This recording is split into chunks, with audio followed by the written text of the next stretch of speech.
Bonjour et bienvenue sur YogiBiz Podcast, le yoga teacher training du marketing pour les yogipreneurs qui veulent impacter des millions de vies positivement grâce au yoga. Je suis Cécile, coach et accompagnatrice digitale spécialisée pour les professeurs de yoga. Et chaque semaine, je vous délivre des inspirations, stratégies et conseils marketing éprouvés et applicables immédiatement pour vous construire un business de yoga authentique et rentable grâce aux opportunités du web. C'est parti!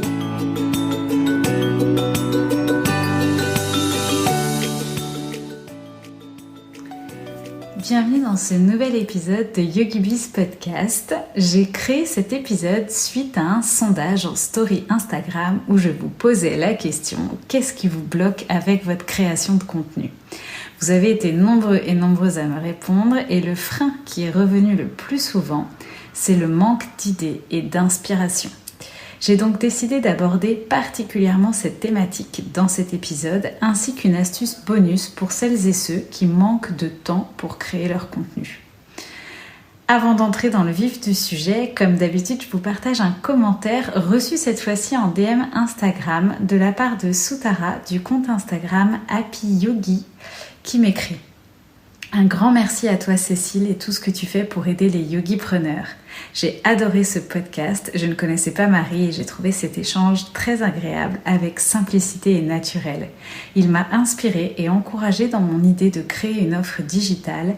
Merci de décomplexifier le marketing et de nous le rendre accessible pour nous aider à développer notre activité de yoga. Namasté. Un gros cœur pour toi Sutara pour ces jolis mots et merci aussi à celles et ceux qui continuent de m'aider à faire connaître le podcast, que ce soit en le partageant en story ou en me laissant des commentaires et avis 5 étoiles sur iTunes pour m'aider à référencer YogiBiz Podcast. Alors pour commencer cet épisode, répondons d'abord à cette question afin de donner du sens à nos actions. Pourquoi créer du contenu ? La création de contenu, c'est une stratégie d'inbound marketing. Alors, c'est quoi l'inbound marketing ? C'est une stratégie qui consiste à faire venir le client à soi, donc nos élèves à nous, plutôt que d'aller le chercher.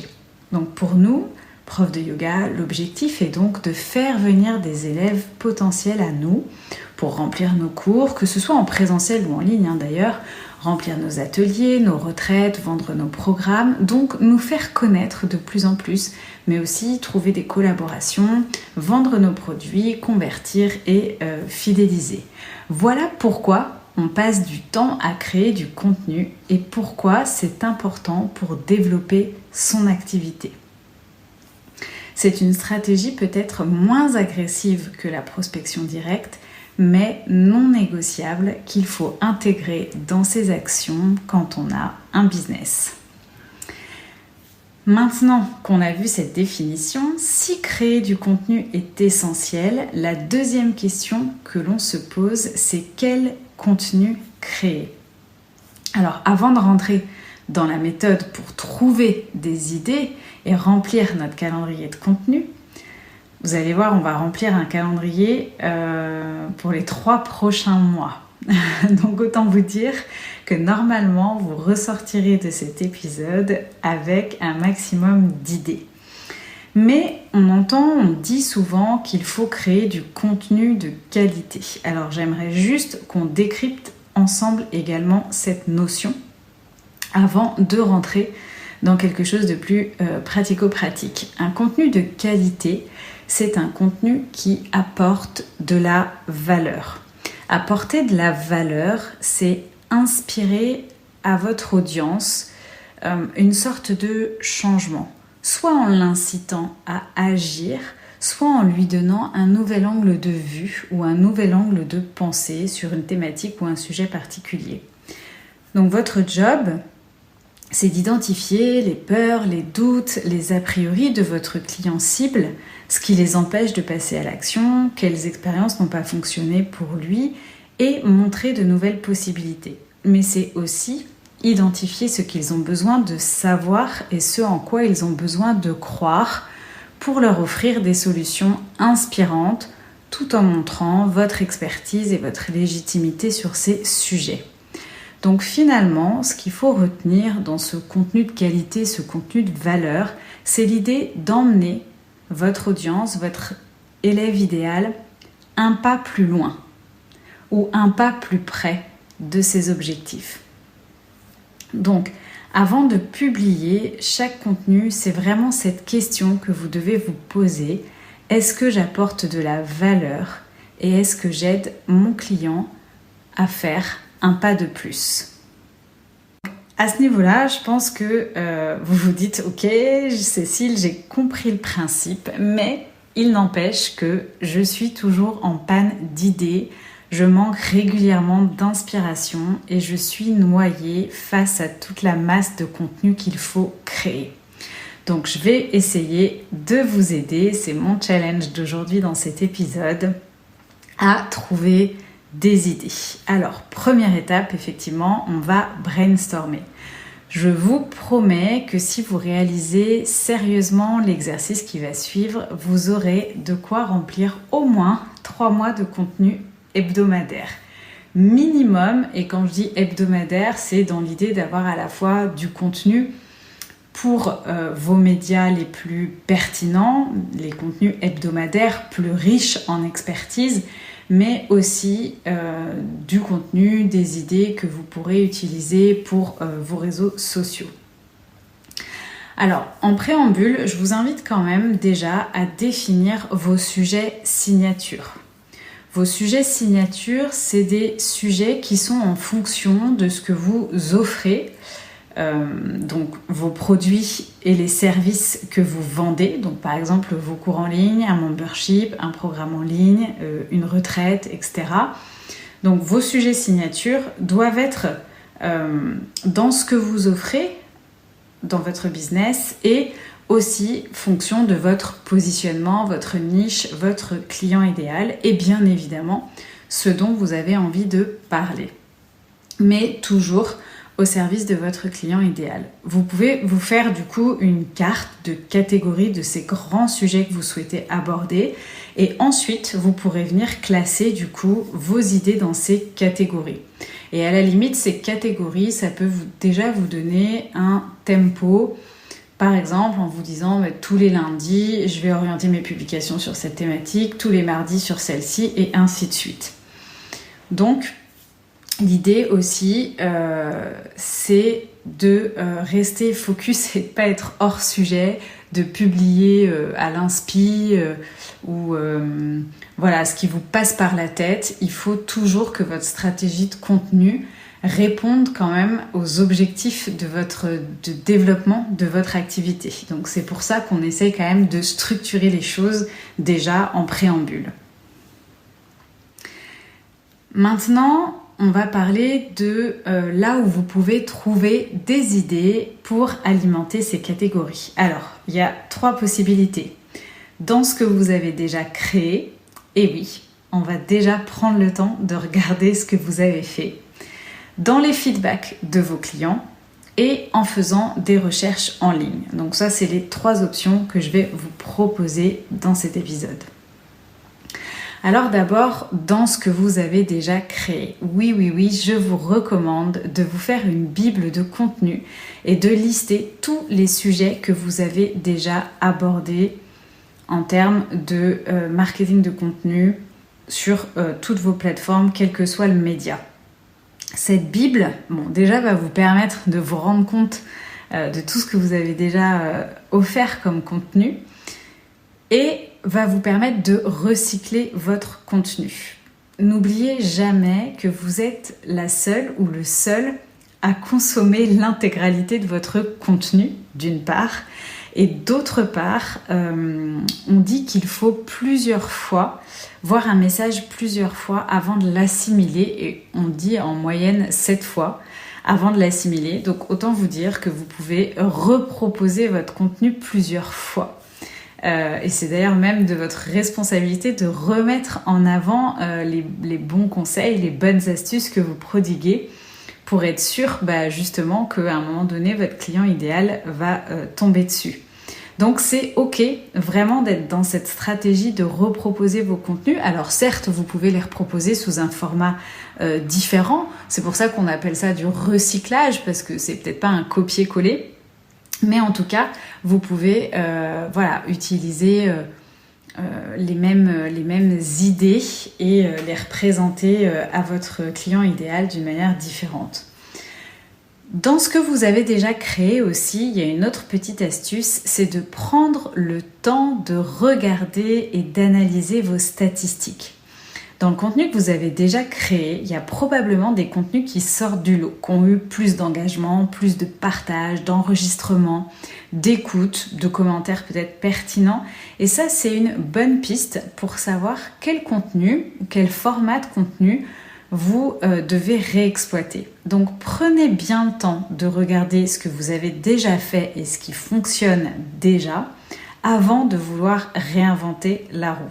C'est déjà un bon premier conseil que vous pouvez retenir. Deuxième endroit où on peut trouver des idées pour alimenter notre stratégie de contenu, c'est dans tous les retours que vous avez régulièrement de votre audience et de vos élèves, que ce soit d'ailleurs en ligne, en présentiel. Moi, j'aime bien l'idée de quelles questions vous posent vos élèves le plus souvent. Qu'est-ce qui revient le plus souvent ? Donc, soit lors de vos cours, à la fin de vos cours par exemple ou autre, mais regardez aussi dans vos DM, dans les commentaires sous vos posts, dans les résultats de vos sondages ou enquêtes si vous en avez déjà fait. Et bien sûr, si vous voulez aller plus loin sur un sujet ou dans cette démarche, vous pouvez aussi utiliser, vous, des stickers de sondages et de questions en story, comme je l'ai fait par exemple pour cet épisode, pour creuser certains sujets ou certains sujets dont vous avez envie de parler, et ce sont les réponses à ces sondages qui vont vous donner des idées. Donc, on utilise les feedbacks de nos clients. Troisième point, on va aller rechercher des idées en ligne, mais d'une manière bien précise, sans trop s'éparpiller. Alors, le premier endroit stratégique de recherche, j'en parle d'ailleurs beaucoup aussi dans mes coachings privés, ce sont les groupes privés Facebook autour de votre thématique.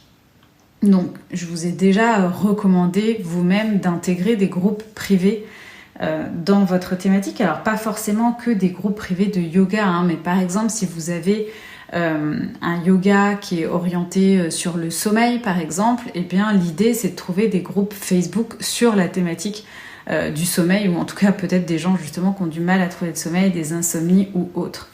Et là, vous allez voir de quoi parle votre client idéal, qu'est-ce qui l'empêche de dormir la nuit, c'est le cas de le dire. Et je vous donne d'ailleurs un petit tips pour aller plus vite dans ce cas-là. Quand vous êtes dans le groupe privé, il y a toujours une barre de recherche. Et à ce moment-là, tapez les mots-clés dans cette barre de recherche en fonction de votre thématique et en fonction de ce que vous recherchez. Et du coup, vous allez voir apparaître les commentaires avec uniquement ces mots-clés, ce qui va vous permettre de sélectionner très vite les idées que vous recherchez.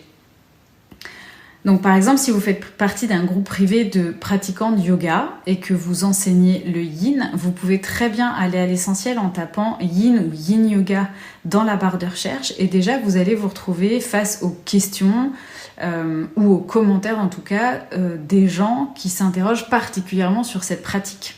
Ce qui va déjà vous permettre de filtrer et d'aller à l'essentiel. Et là, forcément, les questions, les problématiques, les interrogations que se posent ces personnes dans ces groupes privés sont des sujets de contenu que vous pouvez vous noter. Et on reviendra après sur comment les exploiter.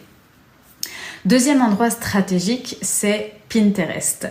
Donc là, pareil, vous allez dans la barre de recherche de Pinterest et vous tapez le sujet qui vous intéresse. Par exemple, si vous êtes prof de yoga en pré- et post-natal, vous allez peut-être avoir une catégorie dans vos thématiques sur le premier trimestre de grossesse. Donc si vous tapez sur Pinterest yoga premier trimestre de grossesse, vous allez avoir une multitude d'épingles qui vont ressortir sur ce sujet. Ce que vous pouvez faire à ce moment-là, c'est relever les titres de ces épingles. Alors je vous conseille pas forcément d'aller regarder les contenus, d'abord parce que sinon vous allez perdre un temps fou, et puis en plus ça va vous éviter d'être influencé, parce qu'à ce niveau-là on cherche juste à être inspiré et à trouver des questions types, des sujets types. Donc regardez les titres et notez ceux qui vous inspirent. Si vous tapez juste yoga grossesse au lieu de taper yoga premier trimestre de grossesse, sous la barre de recherche, il y a les recherches les plus fréquentes qui vont s'afficher. Et pour cet exemple précis, on va justement retrouver yoga premier trimestre. C'est un des sujets qui est le plus souvent recherché. Ce qui veut dire que dans la thématique yoga grossesse, justement, les gens recherchent souvent des informations au moment de leur premier trimestre de grossesse. Donc ça, pareil, c'est un indicateur et ça veut dire que c'est peut-être sur cette thématique-là que vous devez communiquer le plus souvent. On retrouve aussi yoga grossesse 6 mois, yoga grossesse ballon, yoga grossesse sciatique, yoga grossesse vidéo. Donc tout ça, ça va vous donner des pistes de contenu si vous êtes sur cette niche-là. Enfin, dernier endroit que je peux vous conseiller, c'est aussi d'aller faire un tour sur Amazon, notamment dans la catégorie des livres. L'idée, c'est d'aller regarder quels sont les livres les plus populaires dans votre thématique, quelles sont les meilleures ventes. Vous pouvez aussi regarder, parfois on a accès au sommaire, et du coup, noter aussi les grandes lignes qui sont exploitées dans les sujets de ces livres et vous en servir comme un sujet de contenu. Donc voilà, tout ça c'est de la recherche d'idées en ligne et plus donc les feedbacks de vos clients, plus éventuellement quelques investigations dans des groupes privés. Peut-être qu'en faisant ce travail de recherche, je dirais en 1 heure max, en étant bien focus, c'est-à-dire sans les notifications du téléphone, sans être dérangé, sans faire autre chose, je pense que vous pouvez ressortir de là avec en moyenne une 30aine déjà de sujets. Donc pour l'instant, vous ne les avez pas du tout exploités, on va y venir. On a juste noté des sujets qui nous interpellent, qui sont dans notre thématique, qui nous ont intéressés et effectivement maintenant on va voir comment on les développe. Donc bon, quoi qu'il en soit, si on en reste là, vous avez déjà une possibilité de 30 idées de contenu intéressants pour un mois complet par exemple si vous postez tous les jours, ce qui est déjà pas mal. Mais je vais vous donner une astuce supplémentaire pour multiplier ces idées et avoir près d'un trimestre de publication. Alors, comment on va transformer une idée en 3 sujets de contenu ? Alors concrètement, on va prendre un exemple, ça va être plus clair. On va dire que notre idée, c'est méditer tous les jours, méditer au quotidien. Ok ? Donc, je vous rappelle qu'on va prendre une idée et la transformer en 3 sujets. Le premier sujet, ça va être un contenu éducatif. Donc, je vous suggère d'utiliser un adverbe, par exemple, pour commencer le sujet comme « quel ». Quels sont les bienfaits de la méditation au quotidien ? Ok, donc là, on est bien sur une question ouverte et un sujet éducatif. Le deuxième sujet, ça va être un contenu liste. Donc, quand on dit contenu liste, vous imaginez une énumération de points. Par exemple, les 5 idées reçues sur la méditation. Mais ça pourrait être aussi les 10 astuces pour méditer régulièrement. Ou ça pourrait être aussi 5 applis pour t'aider à méditer tous les jours. Ok, donc je pense que vous avez bien saisi l'idée du contenu liste. Et le troisième sujet, on va être sur quelque chose d'inspirationnel. Donc forcément, on va en revenir à notre propre témoignage ou le témoignage éventuellement d'un de nos clients, enfin en tout cas quelque chose qui va se rapporter à notre expérience. Par exemple, comment j'ai réussi à méditer tous les jours. Et ça, on sait, le contenu inspirationnel, c'est un contenu que nos clients, nos élèves, notre audience adore. On a toujours la curiosité de savoir comment la personne qu'on apprécie, qu'on suit, dont on aime globalement ce qu'elle fait et ses contenus, on a toujours la curiosité de savoir effectivement elle, comment elle a fait.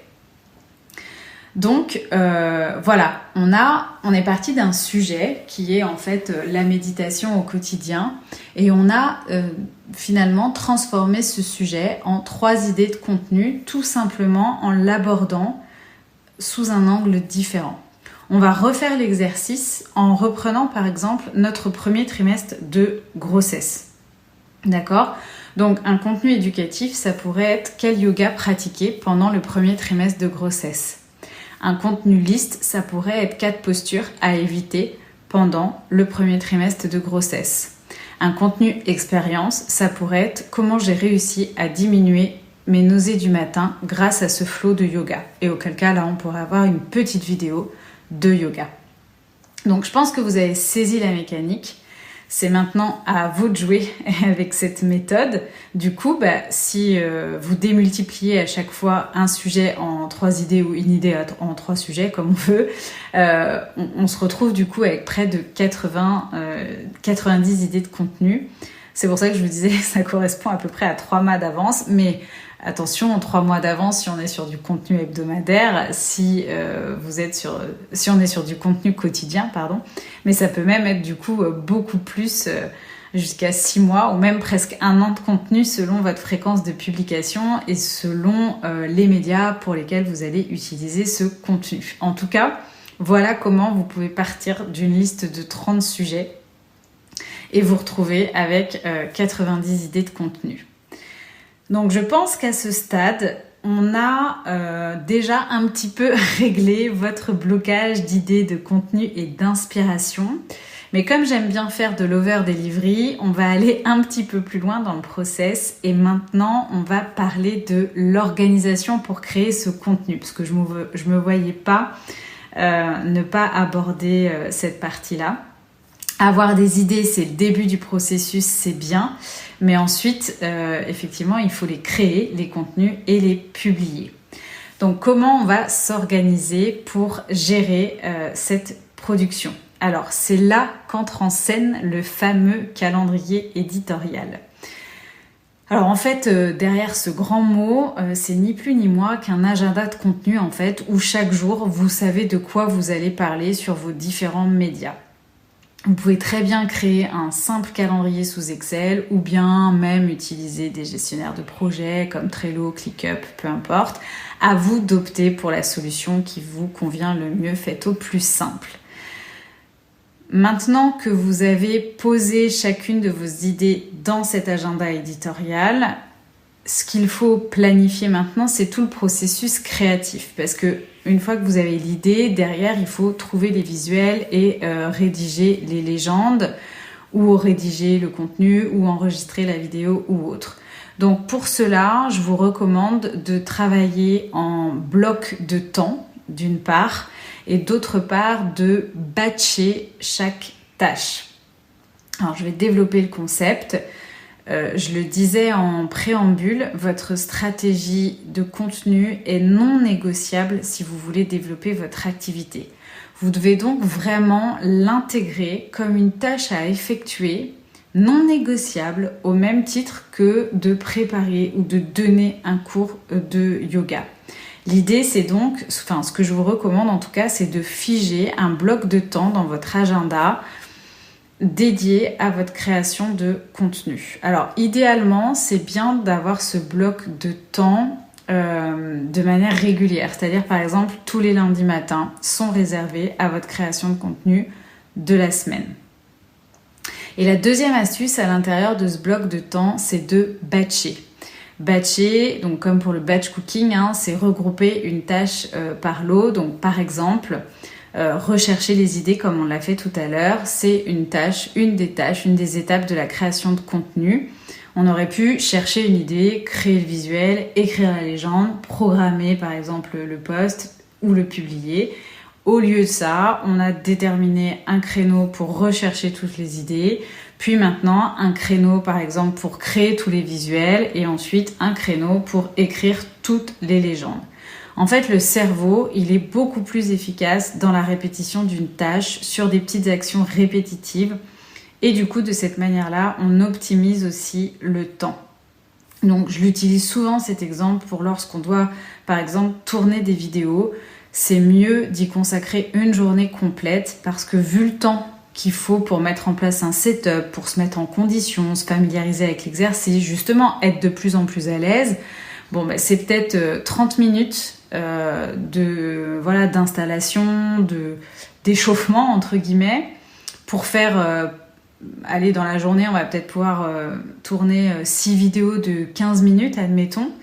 Alors que si on batche pas, bah, ce temps de 30 minutes de mise en place, finalement, on va multiplier par 6 et donc au cumul, on va perdre à un moment donné dans notre emploi du temps 2h30 si on ne batche pas cette tâche. Alors que ces 3 heures sont transformées en 30 minutes seulement si on tourne toutes les vidéos dans la foulée. Donc quand on sait qu'on court déjà bien souvent après le temps, c'est donc vraiment une super bonne technique que de batcher les choses qu'on a à faire. Donc là, dans votre bloc horaire, vous pouvez par exemple batcher d'abord toutes les légendes pendant 1 heure, admettons, puis ensuite tous les visuels. Et la dernière étape de ce processus, c'est la programmation. Donc si on travaille comme ça sur un bloc horaire, l'idée aussi, c'est pour programmer tous ces contenus de la semaine et entre guillemets, être tranquille avec ça. Donc programmez vos jours et vos heures de publication en avance. Donc ça, vous pouvez le faire. Il y a plein d'outils maintenant. Il y a Creator Studio sur Facebook, il y a Planoly que moi j'utilise, il y a Later. Voilà, il existe plein d'outils et même gratuits de programmation qui vous permettent de le faire. Et si vous respectez en fait ce processus de création et de programmation, eh bien vous avez la clé pour être régulier, pour être régulière. Et c'est ça qui va vous permettre aussi d'utiliser Instagram au service de votre business et comme un outil, plutôt que vous évitez justement de procrastiner sur l'application, de développer tout un tas de syndromes dont on a déjà parlé, dont vous n'avez pas besoin, en scrollant à la recherche d'une idée à poster. Dans ce cas-là, franchement, il vaut mieux vous abstenir de ne pas publier pour publier et de ne pas perdre ce temps-là et utiliser plutôt ce temps pour revenir à l'étape numéro 1 du processus qui est la recherche d'idées où vous allez consacrer l'heure que vous avez devant vous à faire ce brainstorming de recherche d'idées. Donc voilà, on en a presque fini. Je voulais maintenant vous donner une dernière astuce pour celles et ceux d'entre vous qui manquent de temps pour créer du contenu. C'est l'un des deuxièmes freins qui est revenu donc après le manque d'idées, c'était effectivement le manque de temps. Bon, alors déjà, le fait de procéder comme ça pour les idées et la création de contenu doit vous permettre d'optimiser votre temps. Donc, on a déjà réglé une partie du problème, du manque de temps. Mais si vraiment, vous faites d'autres choses à côté, par exemple, dans ce cas-là, mon meilleur conseil, c'est vraiment...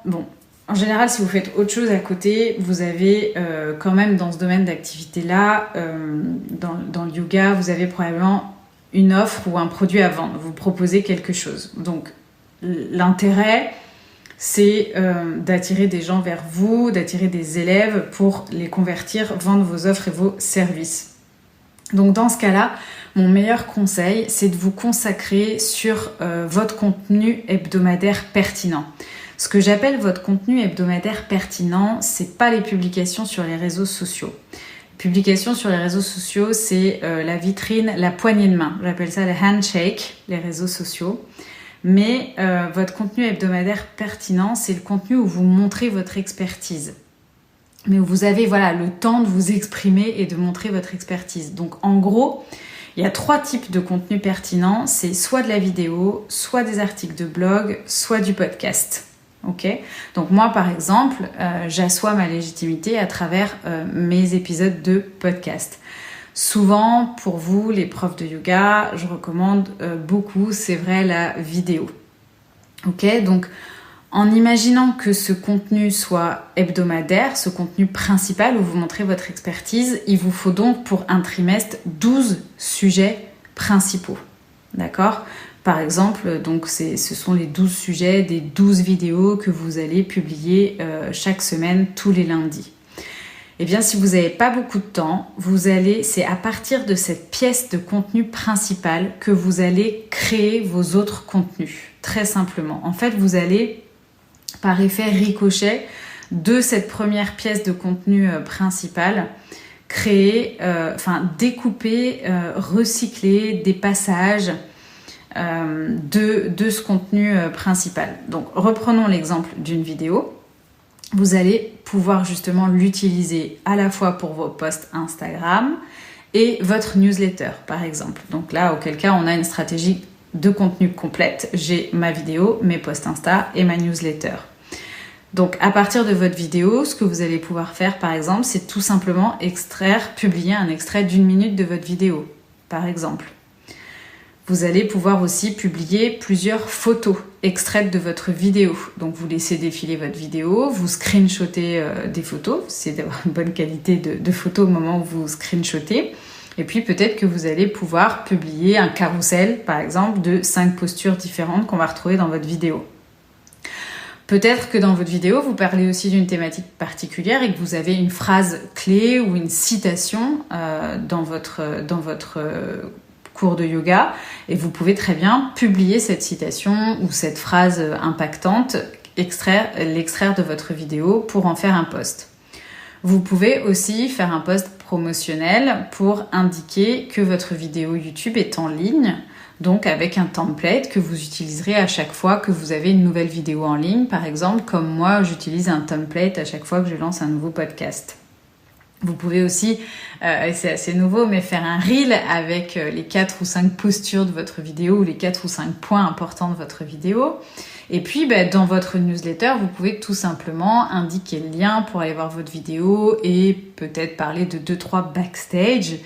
Mais voilà, avec votre contenu principal hebdomadaire, vous pouvez alimenter vos autres médias de manière à être quand même présente, régulière, à communiquer, mais sans vous créer une surcharge de recherche ou d'idées de contenu supplémentaires. Donc voilà, ça c'était la dernière petite astuce que je voulais vous donner. Je parle régulièrement de ce type, de cette façon de gérer son contenu et de recyclage de contenu, mais c'est vraiment vraiment approprié encore plus, je dirais, quand on manque de temps.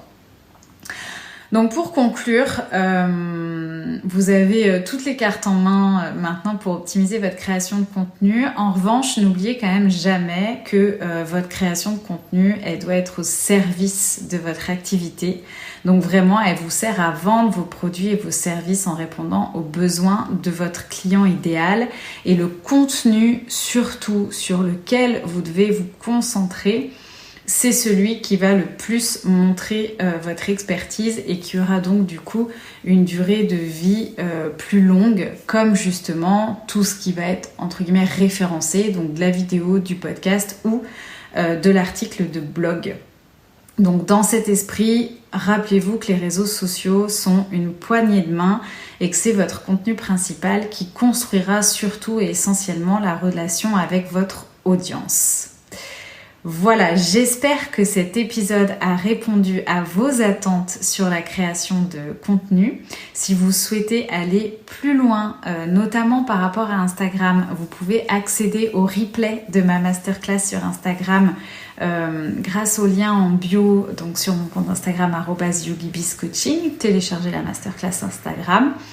Et puis, pensez à venir bien évidemment me poser vos questions en DM ou à me laisser votre feedback sur cet épisode en laissant un avis sur iTunes par exemple ou sur votre plateforme d'écoute préférée ou encore en partageant l'épisode avec d'autres profs de yoga. Je vous retrouve quant à moi lundi prochain. D'ici là, on reste en contact quotidiennement sur mon compte Insta @yogibizcoaching. Je vous remercie de votre écoute. À très vite.